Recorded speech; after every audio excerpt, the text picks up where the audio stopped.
Mesdames, Messieurs, bonsoir. Je suis ravi de vous retrouver pour cette édition de 19h du journal d'Alizé Télévision. Merci de nous recevoir chez vous. Robert Moy, le PDG d'Alizé Télévision, est sur le plateau de ce journal ce soir. Avec lui, nous allons évoquer les informations diffusées ce matin et ce midi dans le journal radio de Guadeloupe Première. Robert Moy, bonsoir. Bonsoir, M. Nabal. Alors ce matin et ce midi, Guadeloupe Première faisait état des difficultés financières d'Alizé Télévision dans son journal radio. Il a notamment été annoncé que la société aurait déposé le bilan, que les programmes s'arrêteraient dès dimanche. Que répondez-vous à cela? Qu'avec des amis comme ça, on n'a pas besoin d'ennemis.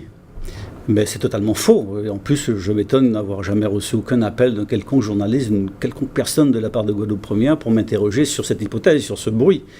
Je ne vous cache pas que comme toute entreprise, le marché publicitaire est un petit peu tendu, difficile, et que sur le modèle spécifique des télévisions locales privées, nous avons besoin à la fois des ressources publicitaires, mais également de partenariats institutionnels, et que les choses sont en discussion, et que vous n'avez pas manqué de remarquer que depuis l'année dernière, il y a des élections, donc les choses se mettent en place petit à petit. Mais au point de dire que les écrans seront noirs, que nous sommes en liquidation et qu'il n'y aura plus rien, je pense qu'on a un peu forcé le trait. Alors quelle est la réalité de cette télévision dont vous êtes le PDG?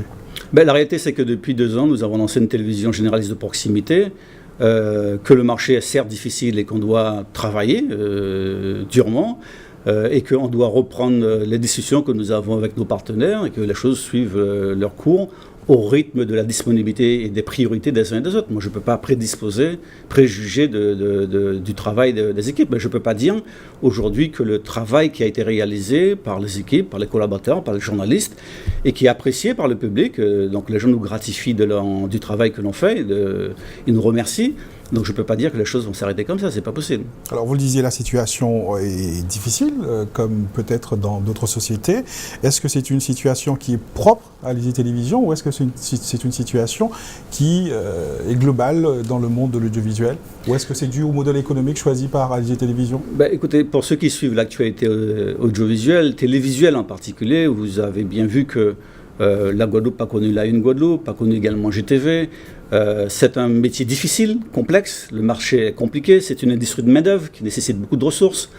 D'autant plus comme nous, chaîne de télévision généraliste de proximité, nous avons recours à du personnel qualifié. Nous avons des journalistes, pas des animateurs par exemple. Nous avons également des techniciens, des professionnels reconnus. Et tout ça nécessite de la ressource. Donc oui, c'est un modèle que nous avons retenu, mais ça n'est pas spécifique à la Guadeloupe, ça n'est pas spécifique à notre chaîne. Toutes les télévisions de France, de Navarre et d'Outre-mer vivent selon le même modèle économique. Mais je pense que derrière cette problématique, le vrai sujet n'est pas là. Le vrai sujet, c'est que parce que nous avons dans nos territoires d'outre-mer, dans les territoires insulaires, avec des marchés relativement serrés, un service public qui monopolise l'essentiel de la ressource publicitaire. Le service public capte 90% de la ressource télévisuelle. C'est ça qui est anachronique, c'est ça qui n'est pas normal. Et cette espèce de situation de monopole, je pense que nos parlementaires seraient bien inspirés de poursuivre le travail qui a été réalisé en radio et qui a permis ici en Guadeloupe, par exemple, l'émergence d'une trentaine de radios qui peuvent vivre normalement. Et je pense qu'ici en Guadeloupe, si le même travail était fait de suppression de la publicité sur le service public, on aurait eu création d'emplois, on aurait également valorisation de l'activité culturelle, patrimoniale de la Guadeloupe, et ce sera du bonheur pour les 3 télévisions locales qui seraient ici. Réaliser quand même que sur les 4 millions d'euros de ressources publicitaires de Guadeloupe Première, c'est une paille sur les 3 milliards d'euros que bénéficie France Télévisions de la part à la fois de la redevance, mais également de l'impôt. De subventions. C'est quoi 4 millions d'euros répartis entre 3 ou 4 télévisions ici en Guadeloupe? Donc c'est une vraie bouffée d'oxygène, mais pour le service public, c'est une larme. Est-ce que vous donnez rendez-vous lundi aux téléspectateurs? Bien évidemment. Alors, bien évidemment, nous avons une grille un petit peu allégée, puisque vous voyez des rediffusions, une période de vacances oblige, et que nous avons des productions qui étaient en cours qu'on a dû différer, simplement parce que cette période de vacances, on ne va pas non plus développer de grosses productions à un moment où les gens sont moins disponibles. Donc la grille va se poursuivre, ce sera une grille de vacances, bien évidemment allégée, mais les choses continuent normalement à partir de lundi. Donc il n'y a aucun souci pour cette chaîne. Merci beaucoup. Je vous en prie.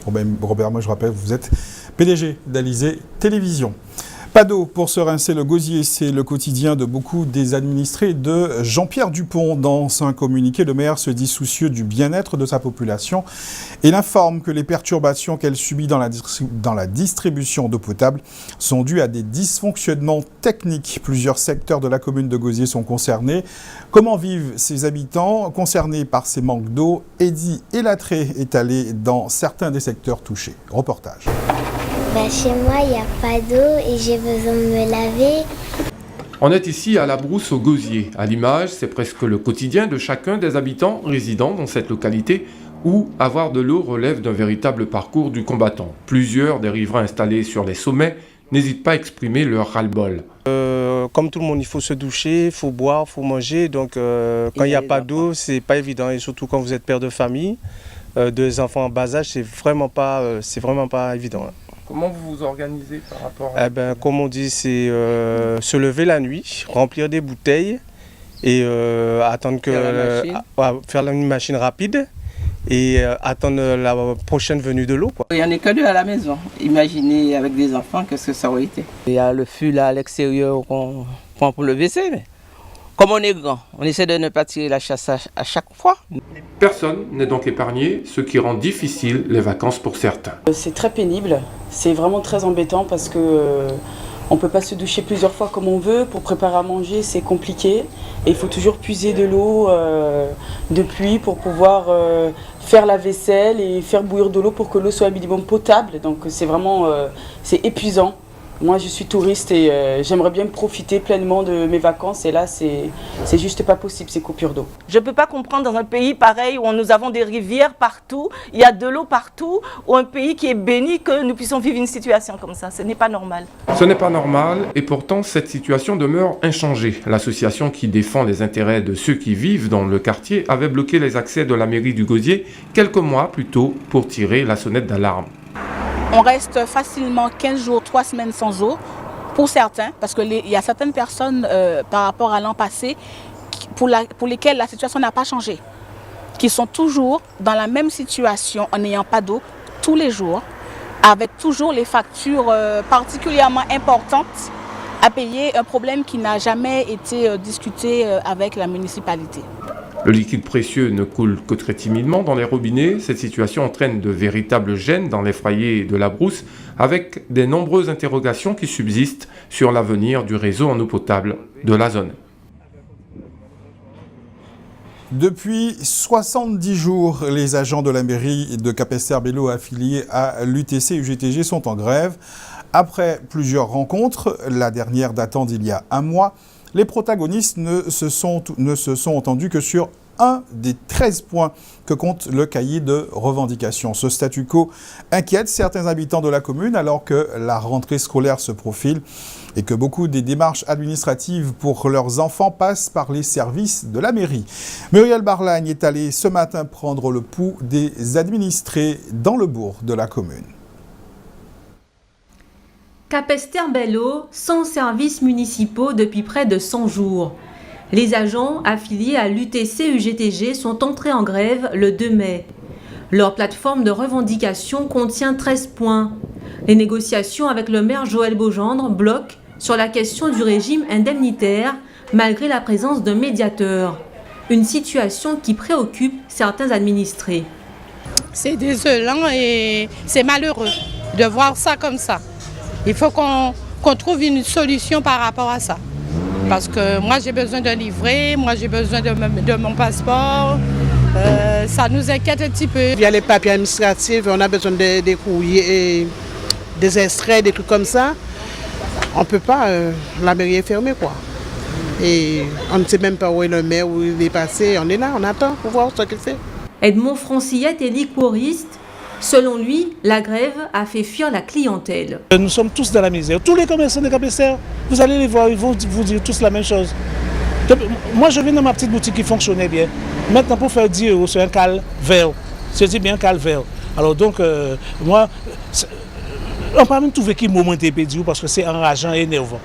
Autre conséquence de ce mouvement social, les inscriptions à l'école maternelle et primaire qui n'ont pas pu se faire fin mai. Je vis ça très mal. J'ai des enfants qui ne sont même pas inscrits à l'école. Elle n'est pas scolarisée et ce n'est pas évident pour nous les parents, surtout les parents. Avec des enfants à la maison, ils n'ont pas de matériel, ils n'ont rien. J'ai une petite fille, évidemment, elle va à l'école, elle va faire la rentrée, rien du tout. Elle va en CE1, l'enfant n'est pas inscrit à l'école et la grève, c'est dur. C'est vraiment dur, surtout pour la cantine. Les enfants ne sont pas inscrits pour la cantine. La grogne pourrait s'aggraver dans la commune. C'est carrément la rentrée scolaire qui est menacée si une solution n'est pas vite trouvée. Si effectivement un ramassage scolaire n'est pas fait, inscription à pas fait l'école, l'école peut pas rentrer en septembre, responsabilité à qui a M. Beaujeune, tout simplement parce qu'il a fait une situation. Eh bien, nous avons dit que s'il faut effectivement que nous passions à ce stade-là, ça n'a rien pas empêché effectivement que nous prenions ça comme stratégie pour ça permettre à ce que le monde vienne en table de négociation et régler le conflit une fois pour une fois avec nous. Une rencontre entre les parties est prévue ce jeudi à la Caisse des écoles, peut-être une porte de sortie avant un sérieux durcissement du mouvement. En Guyane, au deuxième jour du mouvement d'humeur des transporteurs, ils ont mené une opération escargot entre Cayenne et Matoury, bloquant l'accès principal de cette dernière ville. Les professionnels guyanais des transports dénoncent l'augmentation de 100% des tarifs du contrôle technique des autobus et des poids lourds. Place maintenant à notre tour d'horizon de l'actualité dans la grande région. Un prêtre irlandais pédophile a été condamné au Chili à 4 ans de liberté surveillée. Au Brésil, les images de l'agression d'habitants d'une favelas par des policiers fait le buzz sur les réseaux sociaux. Mais avant, direction l'Équateur, touché par un nouveau séisme la nuit dernière. C'est votre rendez-vous Caraïbes. Un séisme de magnitude 4,7 a été fortement ressenti à Quito en Équateur dans la nuit de lundi à mardi. Le maire de Quito, Mauricio Rodas, informe sur Twitter qu'il n'y a que des dégâts mineurs dans des habitations sans faire état de victimes. Le tremblement de terre a provoqué la panique dans la population de la capitale qui s'est précipitée dans les rues. L'épicentre a été localisé à environ 10 km de Quito et à 5 km de profondeur. Ce nouveau séisme intervient 4 mois après celui du 16 avril, de magnitude 7,8. Il avait fait officiellement 673 morts, 6274 blessés, près de 29 000 sans-abri et plus de 3,3 milliards de dollars de dégâts. Le prêtre irlandais John O'Reilly, condamné au Chili à 4 ans de liberté surveillée pour abus sexuels sur mineurs, devra répondre de ses actes devant la justice du Vatican. Le père O'Reilly, un des prêtres les plus influents du Chili, proche des milieux d'affaires et de la classe politique, a été reconnu coupable de sévices sexuels répétés sur une mineure entre 2010 et 2012 dans une école de Santiago, où il exerçait en tant que guide spirituel. Il a été condamné en novembre 2014 à 4 années de liberté surveillée, à l'issue desquelles il sera expulsé du Chili. John O'Reilly avait déjà été déchu en mars 2015 de sa nationalité chilienne qui lui avait été accordée en 2008. L'Église chilienne a publiquement demandé pardon en avril 2011 pour des cas de pédophilie ayant impliqué une vingtaine de prêtres. Le 3 juin 2015, la police municipale a agressé physiquement des habitants de la Villa Autodromo, une favela de Rio, pendant une tentative de démolition. Les images des habitants aux têtes ensanglantées et aux bras couverts de marques de balles en caoutchouc ont circulé sur les réseaux sociaux. La scène se déroule précisément là où se tient aujourd'hui le parc olympique, où se déroulent la plupart des compétitions. Selon les données des militants du Comité populaire de la Coupe du Monde et des Olympiades de Rio, 2548 familles ont été déplacées pour seulement 4 grands projets d'investissement, selon les chiffres rassemblés par le comité, car le manque d'informations sur les expulsions était une constante dans le processus, au point que certaines familles apprenaient seulement par des rumeurs ou sur Internet qu'il allait y avoir des démolitions. Pendant les Jeux Olympiques, ce sont plus de 2000 familles qui ne sont toujours pas relogées. Une bonne nouvelle pour le parc national de Guadeloupe. Les 2 premiers lamantins promis par les autorités de Singapour sont arrivés ce matin en Guadeloupe. Les 2 lamantins mâles ont été relâchés, comme vous le voyez, dans le bassin créé à Blachon-Lamentin pour les recevoir. Âgés de 6 et 7 ans, ces lamantins sont les premiers des 15 mammifères aquatiques herbivores qui doivent contribuer à la réintroduction de l'espèce dans l'archipel. Grande satisfaction donc pour Ferdi Luisi et les équipes du Parc national de Guadeloupe. On se rappelle qu'en avril dernier, une première tentative de collaboration avec, cette fois, les autorités brésiliennes avait échoué et que 2 jours avant le départ des animaux promis par le Centre des mammifères aquatiques, l'opération avait été annulée. Cette fois, donc, semble être la bonne. Comment vit la zone industrielle de Jarry durant le mois d'août? La plus grande zone d'activité de la Guadeloupe, la 3e plus vaste de France, qui s'étale sur 300 hectares et génère plus de 10 000 emplois. Tout au long de l'année, et même durant les grandes vacances, Jarry demeure très fréquenté, comme l'a constaté aujourd'hui Cécile Allègre. Place gratuite, nombreuses entreprises et commerces à profusion. Nous sommes bel et bien à Jarry. Le balai incessant des voitures semble s'être légèrement réduit en cette période de vacances. Les commerces changent leur habitude pour répondre à la modification de la clientèle, mais aussi pour répondre à leurs attentes spécifiques. Ce bazar, à lui, fait le choix de proposer des produits plus ludiques et touristiques. C'est une période pour nous, notre type de commerce, où il y a quand même un petit regain d'activité. D'une part, les gens sont plus décontractés, ils sont en vacances, ils sont plus cool, ils sont plus à même à venir acheter parce que les gens qui se déplacent sur Jarry pour faire leurs achats au détail viennent plutôt en famille. Ils sont des gens qui ont les moyens, ils ont déjà une voiture ou ils travaillent déjà sur place. Je dirais qu'il n'y a pas beaucoup d'entreprises fermées. Peu importe l'âge de l'entreprise, il semble qu'en ce mois d'août, la clientèle soit au rendez-vous pour ce restaurant de moins de 2 ans. À Jarry, certains ont même fait le choix de ne pas fermer leurs portes pour profiter de cet afflux. Au mois de juillet, ça a été relativement calme et là, depuis le 1er août, on a à nouveau des bons coups de rush.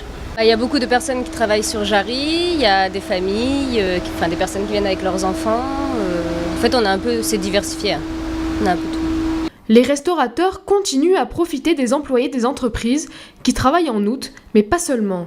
Jarry est souvent considéré comme le poumon économique de la région et il semble que bon nombre de touristes aient également décidé de s'y rendre pour déjeuner. En juillet, en fait, on a beaucoup moins de clientèle puisqu'il y a des gens qui partent en vacances, même au niveau des entreprises, puisqu'on est au centre de Jarry. Mais sinon, on a quand même une clientèle qui est fidèle. Et on a des touristes, en fait, des gens qui ne connaissent pas et comme par hasard, en fait, passent devant le restaurant et découvrent et qui sont satisfaits et qui reviennent. Les grandes entreprises, en général, il y a toujours on a toujours de nouvelles têtes, en fait, qui sont là juste pour les vacances et qui reviennent. Si certains ont douté, même au cœur des grandes vacances, Jarry reste un centre névralgique de l'économie guadeloupéenne, aussi bien dans la vente de produits que de services. Comment profiter des grandes vacances pour s'offrir un voyage quand on ne peut pas emmener avec soi son animal de compagnie? Pour ceux qui ne peuvent pas le confier à un proche, il existe la solution de la pension canine ou féline, une solution qui vaut également tout au long de l'année pour ceux qui souhaitent faire garder leur animal durant quelques jours. Muriel Barline s'est rendue dans l'une des pensions canines de l'archipel qui affiche complet pour ses vacances. C'est une pension pour animaux qui affiche complet, avec 17 chiens, placés ici quand leurs maîtres partent en vacances. Une solution accessible toute l'année, même si les périodes de vacances scolaires voient le nombre de pensionnaires augmenter. À chacun son box de 5 mètres carrés. Mais ici, les toutous ne restent pas enfermés. Différentes prestations leur sont proposées. On va proposer déjà une alimentation très riche pour les chiens, donc très complète, car il faut respecter effectivement la physiologie du chien. Donc on va prendre en compte pas mal de choses à ce niveau-là. Et aussi, donc, nous sommes plusieurs personnes à nous occuper de la pension. Et on va sortir plusieurs fois les chiens par jour et on va également les emmener sur le terrain d'agility qui va leur permettre en fait, tout simplement de se détendre, de jouer. Voilà, donc on a vraiment un échange avec eux, on va dire pour qu'ils passent les meilleures vacances possibles dans notre centre. Pour apporter tout le confort à ces vacanciers à 4 pattes, les box sont nettoyés 2 fois par jour. Les repas, eux, sont servis 1 fois par jour dans la matinée. Mais l'eau est à disposition en permanence. Il n'est pas évident pour ces pensionnaires de se faire à leur nouveau toit, Un temps d'adaptation est nécessaire. Les premiers jours, effectivement, il y a un temps d'adaptation, donc on y va doucement. On sort les chiens seuls autant que possible, ou alors on peut éventuellement mettre les affinités ensemble si par exemple un mâle va bien s'entendre avec une femelle. Mais en général, au bout de 1 ou 2 jours maximum, le chien s'est complètement adapté à son environnement. Courir, grimper, se défouler en duo de sexe opposé pour éviter des conflits, une bonne manière pour ses compagnons fidèles de faire passer le temps en attendant de pouvoir retourner dans leur foyer. Des chiens qui seront aussi toilettés la veille de leur départ. Coût total de ces services, 18 € par jour. Cette pension des abîmes propose aussi de venir à domicile s'occuper des chiens en l'absence de leur maître. Pour clore cette édition, un point sur la météo pour ce soir et demain. Il faut vous attendre à des averses ce soir sur l'ensemble de la Basse-Terre et la partie centre de la Grande-Terre. Partout ailleurs, le ciel devrait être clément. Demain matin, le beau temps revient sur l'ensemble des communes de l'archipel. Il fera beau et chaud. Avec le retour du soleil, le retour de la pollution de l'air. Demain, Guader annonce un indice Atmo de 6. Dans un instant, la Minute Sport d'Éric Pommier, suivie des informations nationales et internationales. Je vous souhaite de passer une excellente soirée sur Alizé Télévision. On se retrouve demain 12h30 pour un nouveau point sur l'actualité locale et régionale.